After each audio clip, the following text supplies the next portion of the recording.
이런 동화책이 있습니다. 제목은 빨간 트랙터와 작은 마을.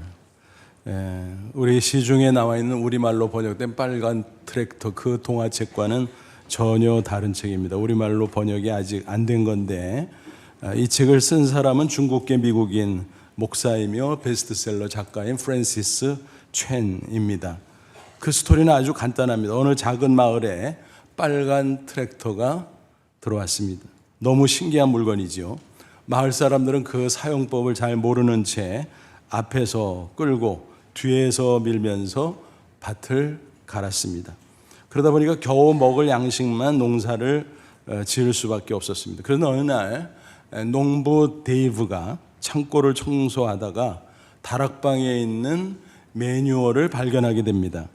보니까 눈이 환해지는 거예요. 야, 저게 트랙터라는 것이고 저거는 이렇게 사용하면 엄청난 기능을 발휘할 수 있구나. 그래서 뛰어나가서 마을 사람들이 외쳤습니다. 우리가 모든 밭을 하루 만에 다 갈아버릴 수 있어. 그러니까 사람들이 미쳤네, 미쳤어. 그게 가능해? 라고 반발을 했습니다.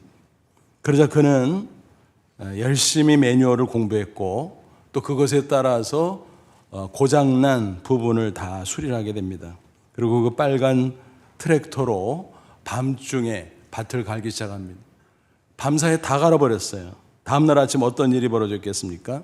마을 사람들이 깜짝 놀랐죠. 와, 이게 무슨 일이야 도대체. 트랙터로 갈았다 그러니까 믿질 않는 거예요. 기적은 기적인데 아마 외계인이 다녀갔나?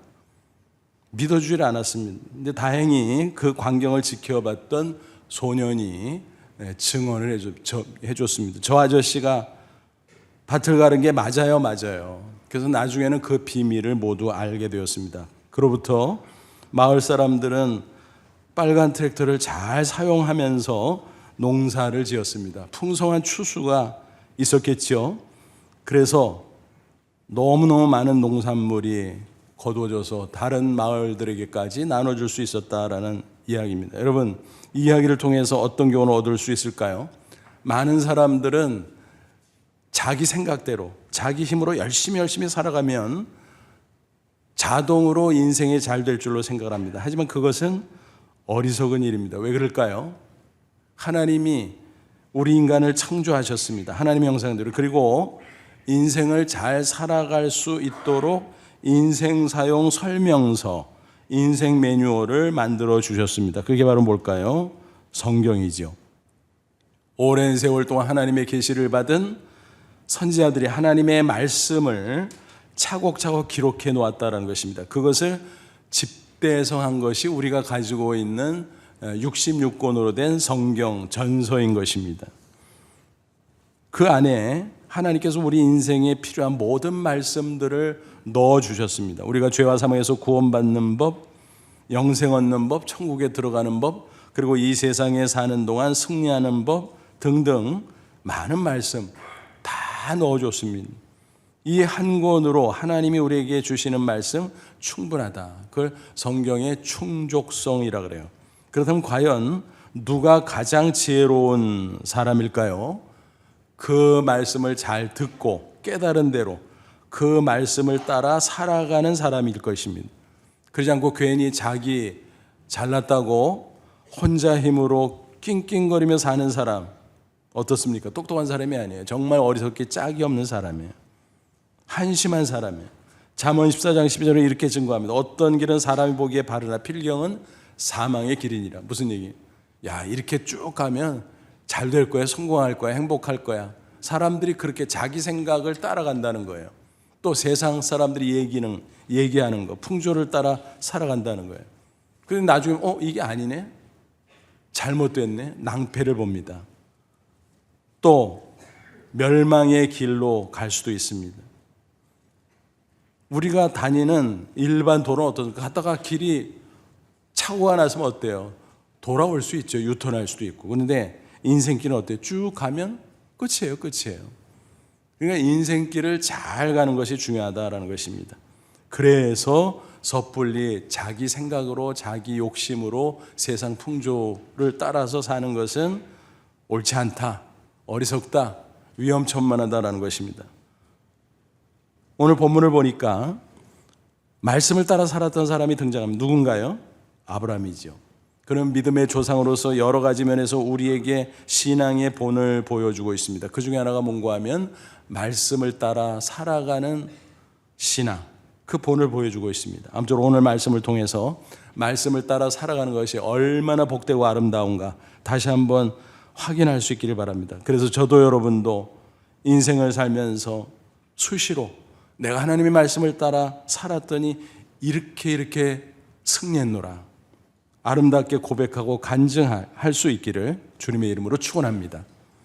아브라함은 본래 잘 아시는데 갈대아 우르에 살았죠. 그곳은 고대 메소포타미아 문명의 중심지였습니다. 달을 신으로 숭배하는 도시였습니다. 월신이지요. 그 아버지 데라는 우상을 제작해서 판매하는 우상장수였습니다. 그런데 하나님이 그곳에 살던 아브라함에게 나타나서 야, 여기 떠나, 내가 지시하는 새로운 땅으로 가라고 말씀하셨습니다. 근데 어디인지 정확하게 적시해 주질 않았습니다. 요즘처럼 사전 답사를 다녀온다든지 하다못해 위성 지도를 볼 수 있다든지 그러면 얼마나 속이 시원하겠어요. 근데 알려주지 않고 무조건 떠나라는 거예요. 답답하죠. 미지의 세계에 대한 두려움이 또 있었을 것입니다. 1절 보세요. 여호와께서 아브라함에게 이르시되 너는 너의 고향과 친척과 아버지 집을 떠나. 그러니까 고향 떠난다는 게 얼마나 어렵습니까? 요즘에도 쉽지 않은데 고대의 고향 떠나는 것은 가면 못 오는 거예요. 또 친척, 또 자기 가족을 떠나라. 그래서 내가 내게 보여준이 아니라 보여줄 미래 시제예요. 그러니까 일단 가라 이거예요. 말씀을 계속 줄 테니까 그 말씀을 따라서 가라라는 거예요. 어딘지도 몰라요. 적시되지 않았어요. 무조건 떠나라는 거예요. 그나마 다행스러운 것은 하나님께서 계획을 말씀하셨어요. 말하자면 아브라함의 미래에 대한 약속이죠. 2절 3절 보세요.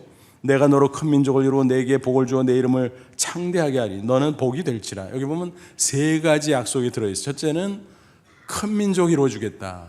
두 번째는 이름 창대하게, 뭐예요? 유명하게 해주겠다. 그다음에 세 번째는 네가 복 자체가 될 거야. 근데 그걸 풀어서 설명했어요. 3절에. 그거는 간단히 말하면 뭐예요? 축복의 통로가 되도록 할 거다. 너를 축복하는 자에게는 내가 복을 내리고 너를 저주하는 자에게는 내가 저주하리니 땅의 모든 족속, 모든 민족이 너로 말미암아 복을 얻을 것이라. 와, 대단한 약속이죠. 세 가지 다. 현실성이 있나요? 지금 75세 아브라함 자식이 없었어요. 근데 어떻게 큰 민족 이루어져요? 또 유명하게 해준다면서 문명 중심지에서 저 변방 가보지 못한 그 시골 구석으로 가라고 하는데 그 가능할까?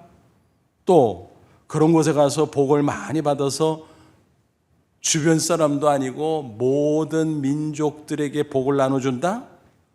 축복의 통로, 그게 가능할까? 반문이 되죠. 하지만 아브라함은 어떻습니까? 그 말씀을 고지곳대로 믿고 순종합니다. 4절 보세요. 이에 아브라함이 여호와의 말씀을 따라갔고 롯은 잘 아시는 대로 조실부모만 조카지요. 어렸을 적부터 자식처럼 데리고 살았어요. 그래서 같이 간 거죠. 롯도 그와 함께 갔으며 아브라함이 하란을 떠날 때 75세였더라 그랬습니다. 한번 생각해 보세요. 야, 이게 가능해? 가능할까요? 근데 분명히 아브라함은 갔습니다. 또 히브리서 기자도 증거했습니다. 11장 8절 믿음으로 아브라함 부르심을 받았을 때 순종하여 장래 유업으로 받을 땅 가나안 땅에 나갈새 갈 바를 알지 못하고 나갔으며 갈 바를 알지 못했다. 그렇죠. 미리 목적지를 적시해 주지 않고 야 무조건 떠나가 내가 계속 말씀으로 인도할게 그랬거든요. 그러니까 목적지도 모르고 어디로 가는지도 모르고 그냥 간 거예요. 여러분 어떻습니까? 우리 같으면 아브라함처럼 말씀을 따라 그렇게 훌쩍 떠날 수 있을까요? 저는 자신이 없어요. 아니 한번 답사도 안 해보고 아니 지도도 안 보고 세상에. 그런 점에서 아브라함은 정말 대단한 믿음의 사람입니다. 그 당시 이미 믿음의 사람이에요. 근데 성경을 잘 보면 그 역시 인간인지라 어떻습니까? 때로는 믿음이 흔들렸어요. 말씀을 잘 따라가다가 망설일 때도 있었고 멈칫거릴 때도 있었고 때로는 엉뚱한 길로 빠져나갈 때도 있었다라는 것입니다. 그래서 이런저런 시행착오들을 거치면서 고난도 많이 당하게 됩니다. 그런데 감사하게도 그런 여러 시행착오들을 겪으면서 그는 신앙의 연단을 받았다는 사실입니다. 그리고 마침내 오직 말씀만 따라가는 믿음의 사람이 됩니다. 그래서 승리하는 복된 인생을 살게 된 거죠. 그러면 그가 경험했던 시행착오는 어떤 것들이었을까? 먼저 12장 10절 이하를 보면요, 그 땅에 기근이 들었으므로 아브라함이 애굽에 거류하려고 그리로 내려갔으니 이는 그 땅에 기근이 심하였더라. 가나안 땅은 기본적으로 촉박하고 어려워요. 게다가 땅 한 평도 없잖아요. 자기 이름으로 등기난 게 지금.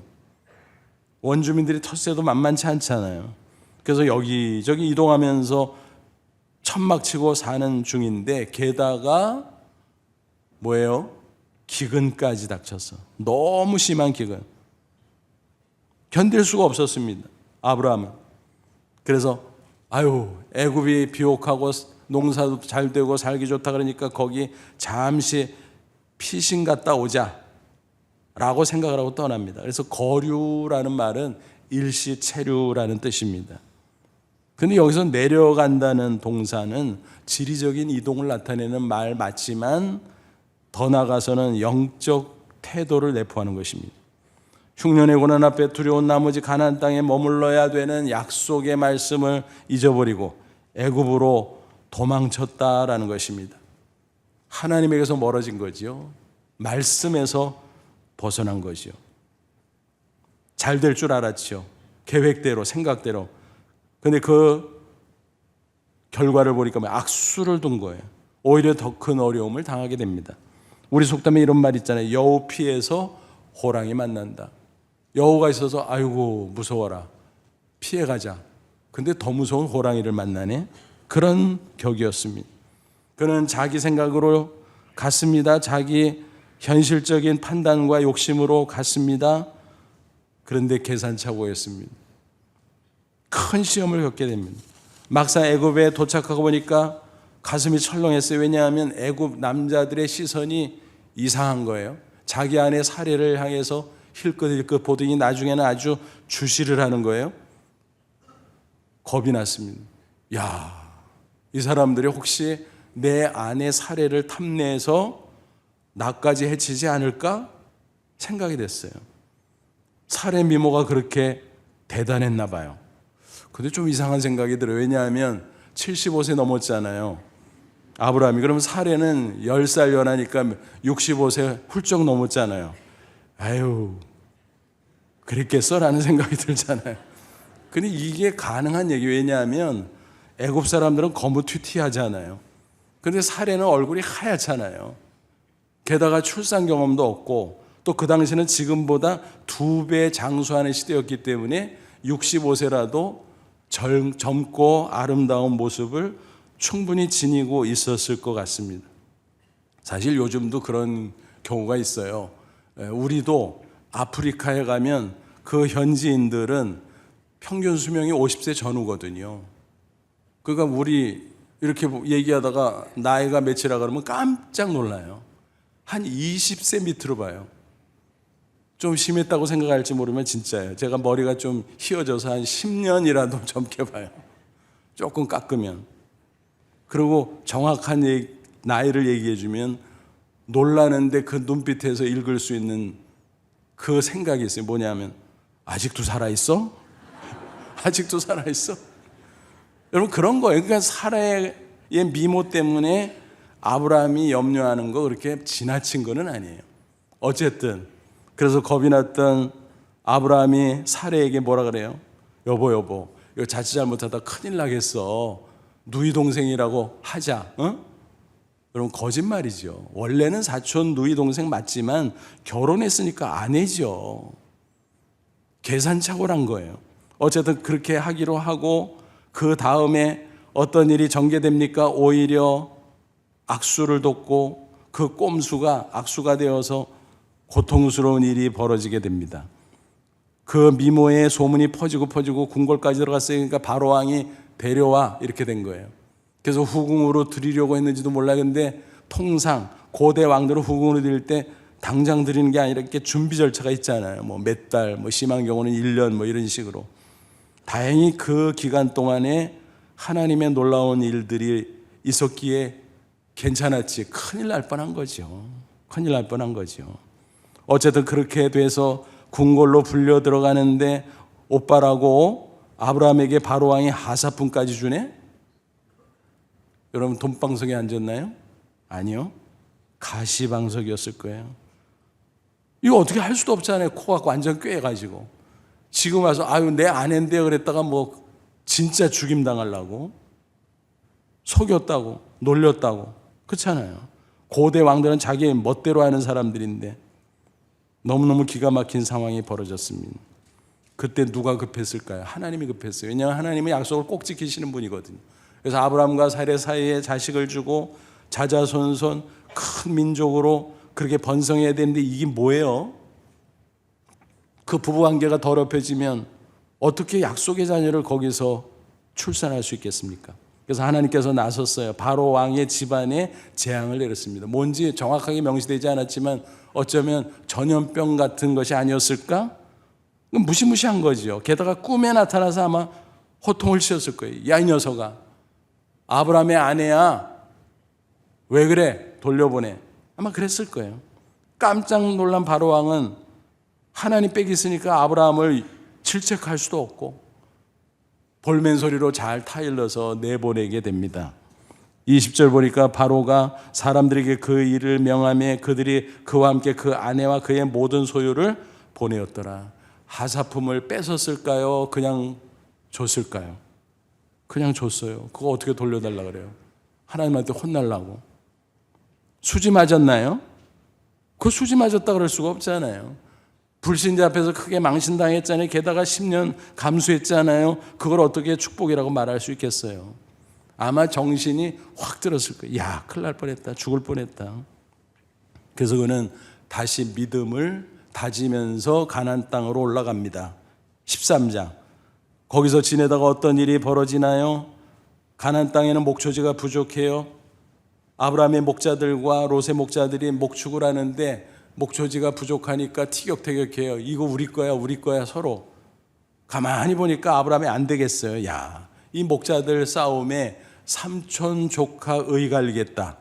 그래서 롯을 부릅니다. 이복에 우리 조금 떨어져서 지내지. 기다렸다는 듯이 롯은 멀리 떠나갑니다. 어디로요? 비옥한 땅을 찾아서 요단들 그리고 가다 소돔성까지 가죠.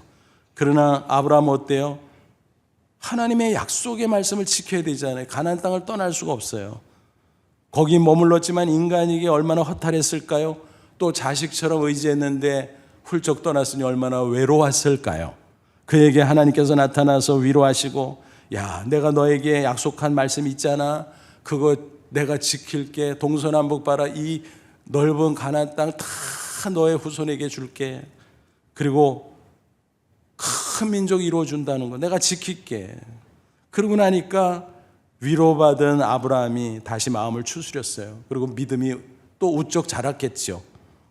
그러면서 13장 18절 보니까 어떻게 합니까? 이에 아브라함이 장막을 옮겨 헤브론에 있는 마므레 상수리 수풀에 이르러 거주하며 거기서 여호와를 위하여 제단을 쌓았더라. 예배드렸다는 거예요. 감사 예배. 하나님 감사합니다. 그러면 그렇지요. 롯은 가더라도 하나님 나와 함께 하시고 나에게 주신 약속의 말씀 반드시 성취해 주실 것을 믿습니다.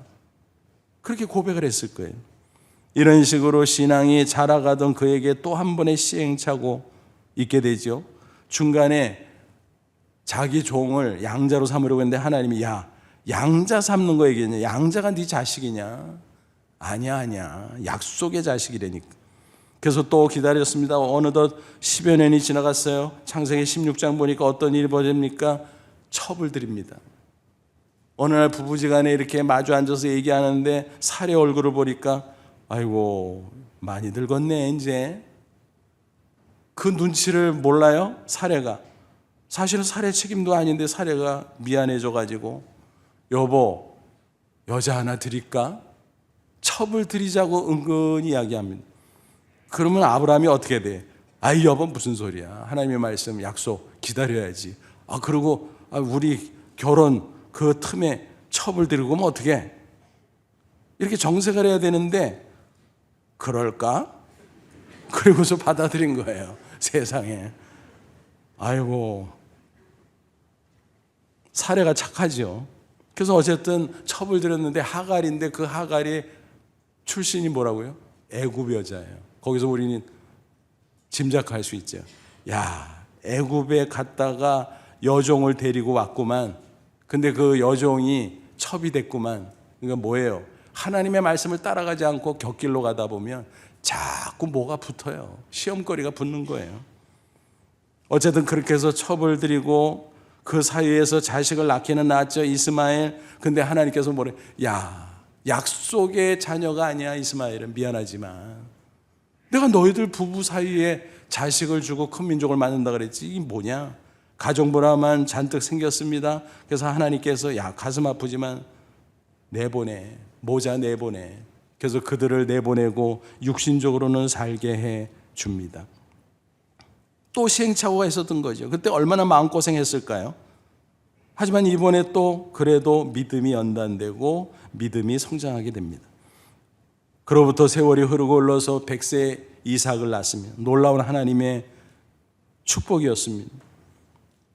그런데 또 10수년이 지나서 이삭이 10대 젊은이가 됐는데 결정적으로 믿음의 연단의 시간이 닥쳐옵니다. 창세기 22장 보니까 어느 날 하나님이 아브라함을 부르시더니 야, 너 독자 있지? 이삭. 예, 하나님이 주셨잖아요. 100세에. 많이 컸구나.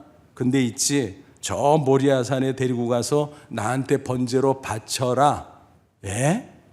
짐승을 제물로 바치는 거지 사람을 바치라고요? 그 이방인들은 그렇게 많이 했어요. 근데 하나님은 그런 거 원치 않거든요. 근데 하나님이 믿음을 테스트하려고 일부러 그런 거예요. 떠보려고. 청천벽력이죠. 아니 그 귀하고 귀한 자식을 죽이라고? 번제가 뭐예요? 토막 쳐서 죽여가지고 불에 태워서 연기로 하나님께 드리는 그 제사가 번제잖아요. 그게 가당한 일입니까 여러분? 근데 놀랍게도 아브라함이 순종해요. 이삭을 데리고 모리아 산까지 갑니다. 그리고 산길에서 종들은 기다리라고 그러고 둘이 올라가요. 아마 이삭에게 얘기했겠죠. 왜냐하면 이삭이 10대 젊은인데 늙은 아버지 망령 났나 봐 그러고 밀어 제끼면은 뭐 도망쳐 나오는 거 일도 아니지요. 그런데 제단에 이삭을 묶은 거를 보니까 아마 순순히 자초정 이야기 듣고 같은 믿음으로 순종했던 것 같아요. 드디어 칼을 들고 이삭을 치려고 합니다. 그때 하나님께서 야 됐다 합격. 천사를 통해서 아브라함을 제지시키고 뭐라고 말씀하세요? 22장 12절 사자가 이르되 이 아이에게 내 손을 대지 말라. 그에게 아무 일도 하지 말라. 내가 내 아들 내 독자까지도 내게 아끼지 아니하였으니. 이게 뭐예요? 하나님의 말씀대로 순종했으니 내가 이제야 내가 하나님을 경외하는 줄을 아노라. 이제 내가 비로소 믿음의 조상이 됐구나. 믿음이 성숙하게 돼서 무슨 말씀하든지 그 말씀에 따라 사는 사람이 됐구나라는 거예요. 하나님이 너무너무 기뻐하셨습니다. 그리고 그 후에 어떤 일이 벌어지죠? 창세기 24장 1절 아브라함이 나이가 많아 늙었고 여호와께서 그에게 범사의 복을 주셨더라 그랬어요. 그의 노후가 엄청난 축복으로 차고 넘치게 되었다라고 하는 사실입니다. 그 전에는요 시행착오 가운데 막 이런저런 고난도 많이 있었잖아요. 근데 이제는 막 탄탄대로 막 축복이 차고 넘쳤다라고 하는 것입니다. 그뿐인가요? 후일의 역사 속에 정말 혈통적으로 이스라엘 민족을 이루었어요. 더 나아가 하나님의 아들 예수 그리스도가 그의 후손으로 오셨고 예수 믿는 사람들이 다 영적으로 아브라함의 후손이 되잖아요. 마태복음 1장 1절 예수님의 메시아 족보 타이틀이 뭐라고 되어 있습니까? 아브라함과 다윗의 자손 예수 그리스도의 계보라. 놀랍죠? 예수님은 성령으로 처녀 마리아의 몸을 빌어서 잉태됐지만 그러나 육신적으로 족보상 아브라함의 후손이에요. 그분의 십자가 부활을 믿는 사람은 다 죄와 사망에서 구원받고 하나님의 자녀가 된다. 그래서 영적으로 아브라함의 자손이다라는 거예요. 바울이 증거합니다. 갈라디아 3장 7절 그런즉 믿음으로 말미암은 자들은 아브라함의 자손인 줄 알지어다. 저와 여러분이 이스라엘 사람 아니에요. 그러나 이 말씀의 근거에서 믿음으로 영적인 아브라함 자손 된 줄로 믿습니다. 그러면 우리도 아브라함처럼 말씀을 따라 사는 신앙을 배워야 된다는 것입니다. 그 신앙으로 연단되어야 됩니다. 그래서 딱 서서 아브라함처럼 말씀을 따라 살아가야 돼요. 그럴 때 하나님께서 기뻐하시고 우리를 축복하시는 겁니다. 성경이 누누이 강조하는 법칙이 바로 그예요. 말씀을 따라 살면 승리, 자기 생각이나 자기 욕심을 따라 살면 실패라는 것입니다. 여러분, 아브라함과 비교해서 롯을 보세요. 롯을. 앞서서 말씀드렸잖아요. 아브라함을 멀리 떠나잖아요. 육신적으로 살기 좋은 동네 요단들, 그리고 더 살기 좋다는 곳으로 찾아가다 소돔성까지 갔잖아요.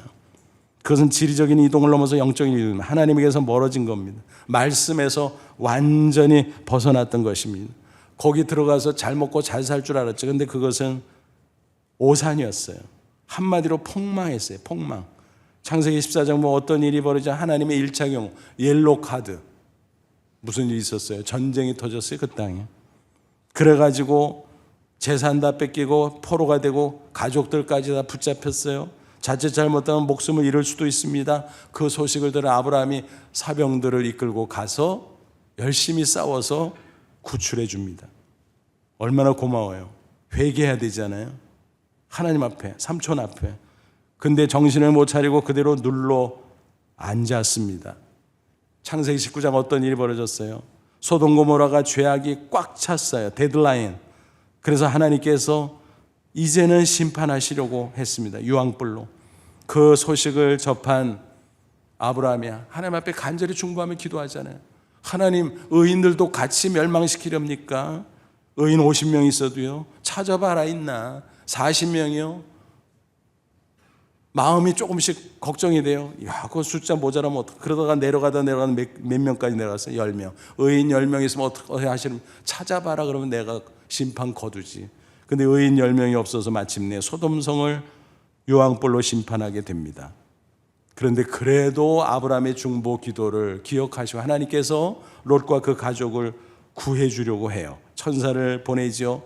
그래서 말씀을 전하게 합니다. 근데 그 땅에 모아놓은 재산이 많고 거기에 또 즐기던 쾌락이 있고 발이 떨어지지 않지요. 설마는 무슨 설마야. 하나님이 결정하셨는데. 그래서 천사가 잡아채서 밖으로 끌어내는데 경고합니다. 가다가 절대로 뒤를 돌아보지 마. 그러면은 소금기둥 되는 거야. 큰일 나는 거야. 그런데 가다가 어떻게 됩니까?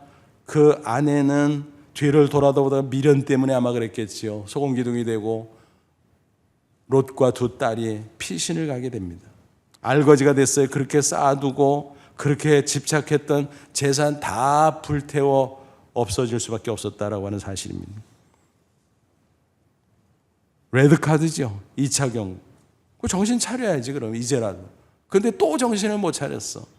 그 딸들 신앙 밖에서 자라다 보니까 엉뚱한 짓을 합니다. 주변을 보니까 남자가 없어. 자기 아버지밖에. 그래서 술을 잔뜩 먹여놓고 오늘은 난 내일은 너.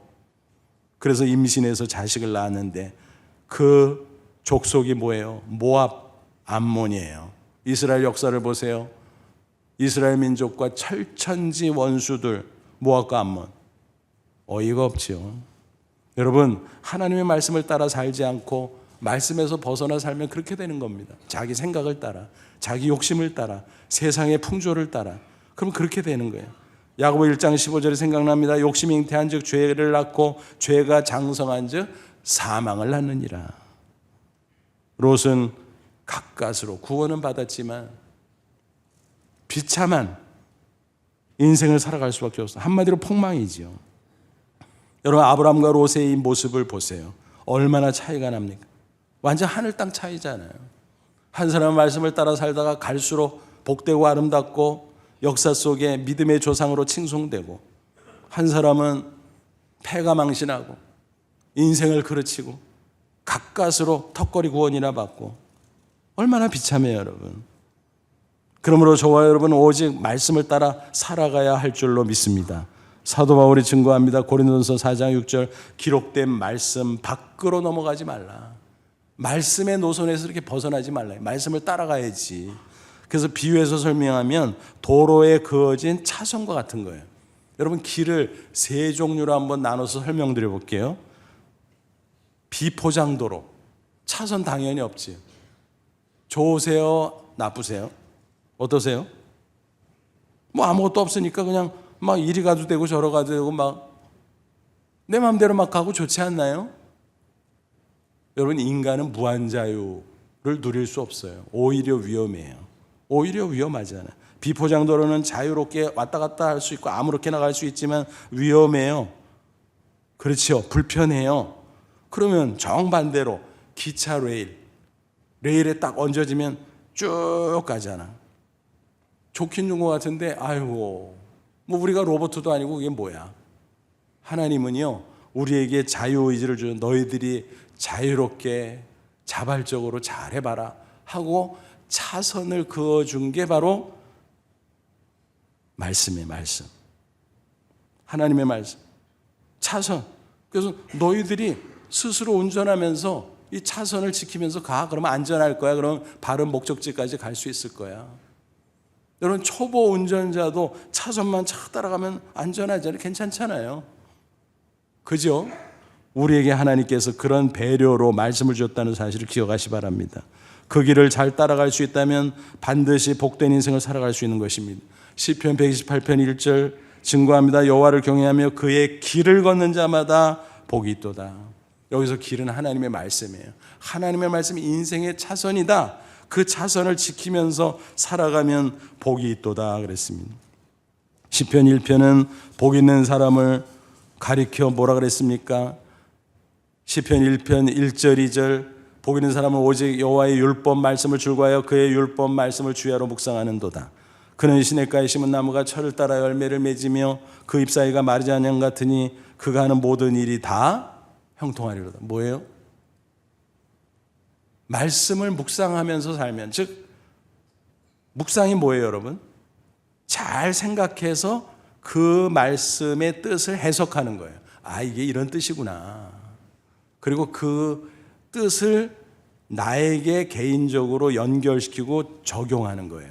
그래서 묵상은 해석과 적용을 포함하는 거예요. 그러면 어떻게 되냐? 해석은 뭐예요? 일반적인 메시지, 여러 사람에게 공통적으로 주신 일반적인 메시지, 제너럴 메시지. 근데 나와 관련성을 따지면서 적용하면 퍼스널 메시지, 나에게 주는 개인적인 메시지가 된다는 거예요. 그게 묵상이에요. 그래서 말씀을 따라 말씀대로 살면 마치 시냇가에 심은 나무 같다. 가뭄의 때도 괜찮아. 물을 빨아들이고, 그래서 이파리가 푸르고 열매가 풍성하게 맺어지고. 그러니까 말씀을 따라 살면 때때로 험한 세상 사니까 고난이 닥쳐올지라도 괜찮아. 이길 수 있어. 승리하는 복된 삶을 살아갈 수 있다는 것입니다. 또 시편 110편 165절은 증거합니다. 주의 본 말씀을 사랑하는 자에게는 큰 평안이 있으니 저희에게 장애물이 없으리로다. 여러분, 차선을 지키면서 쭉 가면요, 안전하고 평안하잖아요. 위험하지 않으니까. 하나님이 그렇게 책임져 준다는 거예요. 장애물이 없으리로다. 근데 원래 무슨 뜻이냐면 걸려 넘어지지 않는다. 돌뿌리가 나올 수도 있어요. 근데 걸려 넘어지지 않고 딛고 넘어가. 승리한다는 거예요. 어려움이 있어도 승리한다는 거예요. 그게 성경적 형통의 개념인 것입니다.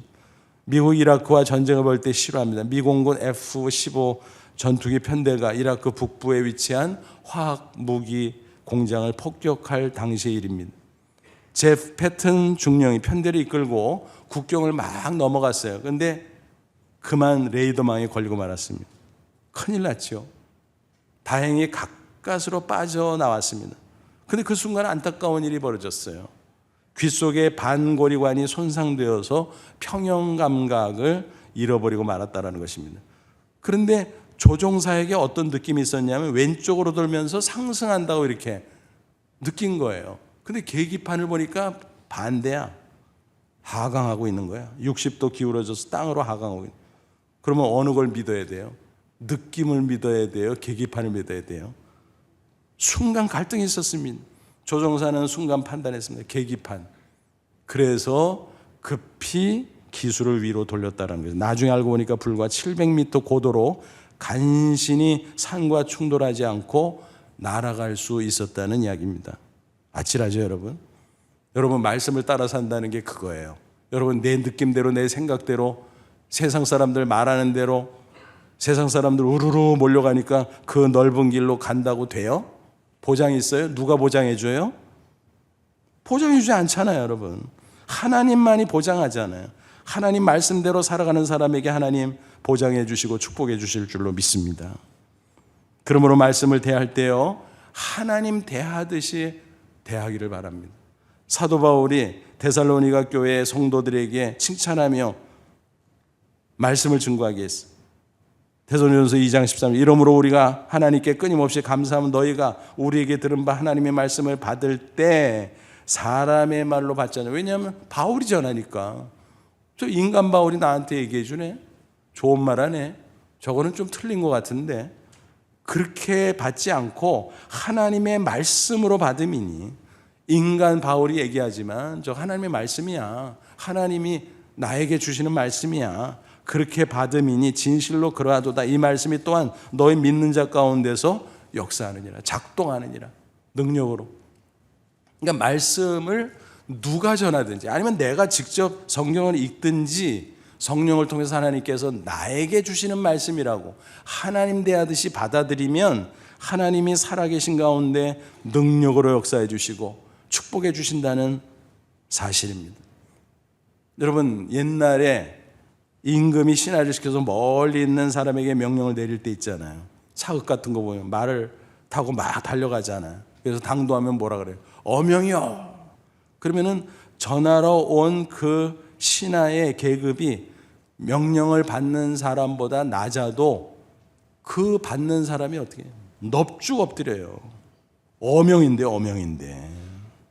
그러죠? 그렇다면 우리는 뭐예요? 어명이요가 아니라 뭐예요? 신명이요. 하나님의 말씀이 신명이죠. 그러면 아주 그냥 완전 납작 엎드려야죠. 그렇습니다. 말씀을 대할 때 하나님 대하듯이, 혼자 읽을 때도 마찬가지, 다른 사람으로부터 전달받을 때도 마찬가지, 하나님을 대하는 마음으로 그 말씀을 잘 받고 깨닫고 그대로 실천하며 살 때 하나님께서 함께 하시고 역사하시고 축복해 주실 줄로 믿습니다. 말씀을 따라 살아가다 보면 일상 속에서요, 하나님의 놀라운 일들이 벌어질 때가 있어요. 평범한 것 같은데 하나님의 일은 신기해요. 오래전에 어느 권사님의 간증입니다. 병원에 입원하는 일이 있었어요. 수술 받으시려고. 근데 이제 다인실이었던 것 같아요. 근데 창가 병상이 배정됐어요. 좋잖아요. 답답하지 않고 밖에도 이렇게 보이고 조금 여유도 공간도 있고. 그런데 건너편의 환자가 나도 창가에 있고 싶은데 그 말을 들으신 거예요. 어떻게 해요? 저 사람은 내 자리인데 어딜 넘봐? 그러지 않고, 맞아, 나도 창가 자리 좋아하는데 저분도 창가 자리 좋아하네. 어쩌면 평소에 늘 말씀 가운데 사는 그 권사님은 이런 말씀을 기억했을지도 몰라요. 마태복음 7장 12절, 그러므로 무엇이든지 남에게 대접받고자 하는 대로 너희도 남을 대접받아. 그래서 바꿔줬어요. 창가 자리. 그러니까 그 사람이 얼마나 고마워요. 그래서 두 분이 친해지니까 어때? 얘기를 많이 하죠. 같은 병실에 있으면서 주거니 받거니 그러다가 권사님에게 따님 있는 것을 알게 됐어요. 따님 있네. 우리 교회 아주 신앙 엄청 좋은 총각이 있는데 소개해 줄까? 당근이지. 그래서 결혼해서 아름다운 믿음의 가정으로 지금까지 잘 살아오고 있습니다. 얼마나 놀라운 축복이에요. 그러니까 말씀대로 살면 그냥 내가 막 낑낑거리면서 살지 않아도 하나님께서 해주시는 놀라운 역사가 있다는 사실입니다. 우리나라에 옥수수 박사 김승권 박사가 있는 것처럼 미국에는 땅콩 박사가 있어요. 조지 워싱턴 카버. 그는 20세기 초 가장 저명한 흑인 농업과학자고 발명가예요. 워싱턴 DC에 가면은 성경 박물관이 있어요. Museum of the Bible. 거기 보면 성경에 관한 것만 다 있는데 성경 말씀대로 살아서 성공한 인물들이 쫙 있어요. 전시대에 있어요. 그 자료들이. 야, 이 사람도 그중에 이 카버의 조각상이 그 초입에 딱 서 있어요. 얼마나 영광스러운지.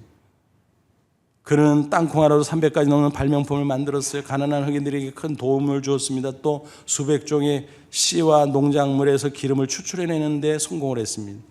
그 공로로 미국인들이 다 칭송했어요. 그 시대에. 한 번은 상원에서 의원들이 그를 초청했어요. 우리에게 강연 좀 해주세요. 사회자가 소개하면서 먼저 질문했어요. 박사님, 어떻게 다른 사람이 생각하지도 못한 그런 놀라운 업적을 이룰 수 있었습니까? 비결이 뭐예요? 그러자 카바 박사는 마침 손에 들고 있었던 성경책을 치켜 올리면서 말했어요. 다 여기에 들어있죠. 그러니까 한 의원이 빈정을 하면서 질문하면, 아니 박사님, 뭐 성경에 낙화생 기름 짜는 법도 나와요? 카버는 그건 아니죠. 구체적으로 안 나오지만 창조주 하나님이 성경을 통해서 나에게 말씀하시고 날마다 동행해 주시고 나는 말씀을 따라 살다 보니까 지혜를 주시고 이렇게 성공할 수 있었던 겁니다. 여러분, 얼마나 통쾌한 간증입니까? 그래서 예수님 우리더러 세상 걱정 일랑 하지 말라고 말씀하십니다. 아등바등 되지 말고 하나님의 말씀을 따라 살면 하나님이 다 책임져 준다라는 거예요. 마태복음 6장 31절로 33절, 그러므로 염려하여 이르기를 무엇을 먹을까, 무엇을 마실까, 무엇을 입을까 하지 말라. 이는 다 이방인들, 불신자들, 하나님 없이 사는 사람들이 구하는 것이라. 너희 하늘 아버지께서 이 모든 것이 너희에게 있어야 할 줄 아시느니라. 그런즉 너희는 먼저 그의 나라와 이를 구하라. 다른 말로 바꾸면요, 말씀을 따라 살아라 이 말이에요.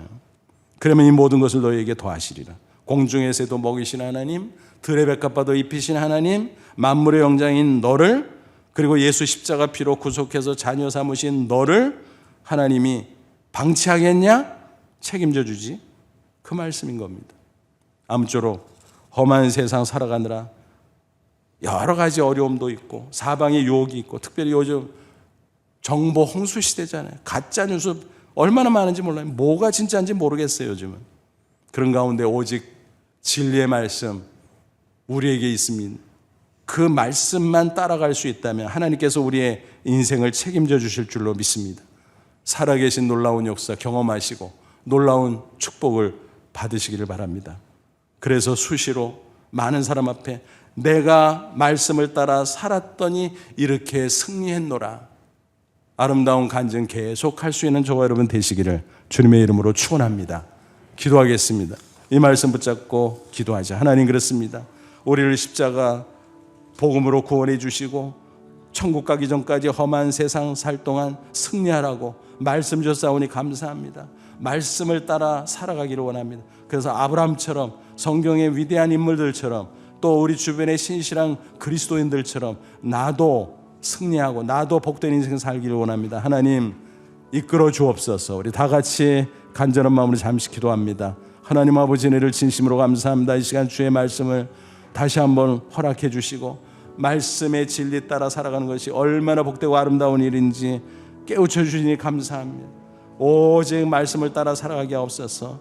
그래서 말씀을 따라 살았더니 이렇게 승리했노라 간증할 수 있는 아름다운 하나님의 사람들 다 되게 해 주시옵소서. 예수님의 이름으로 기도하옵나이다. 아멘.